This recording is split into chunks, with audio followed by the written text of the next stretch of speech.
OnePlus Nord has finally been teased to launch soon in this month, as Aamzon India page has revealed the exact date of launch event for OnePlus Nord via an accidental post, and we know the exact date and some more exciting news regarding the OnePlus Nord. As we all know that the Nord moniker is final name of this new upcoming device from OnePlus, as it was already confirmed by OnePlus on their Instagram account.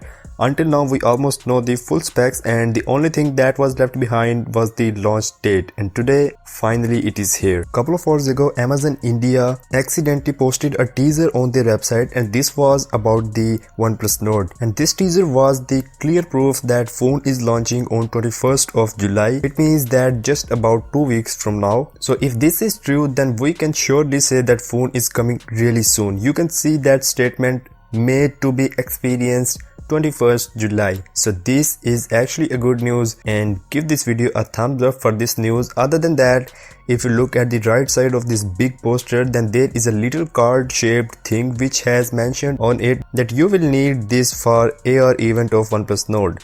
It means OnePlus is also organizing an online event with AR support. That is going to be really fun thing, and you will experience the full auditorium launch event even by sitting in your home. We already know the full design of device, as OnePlus has teased itself in their new teaser. Phone is having in-display fingerprint scanner with 90Hz refresh rate, dual punch-hole cameras with 32 megapixel as primary lens and 8 megapixel ultra-wide angle lens. We can see triple cameras at the rear side. Device looks really sleek and premium. More news we have about the specs. As we know, OnePlus is having Snapdragon 765 5G chipset, which was also confirmed by Aamzon India page, and this teaser is still available there. So that's all for now. Do let me know your thoughts on this OnePlus Nord in comment section below. Subscribe for more tech videos, and I'll catch you in the next one.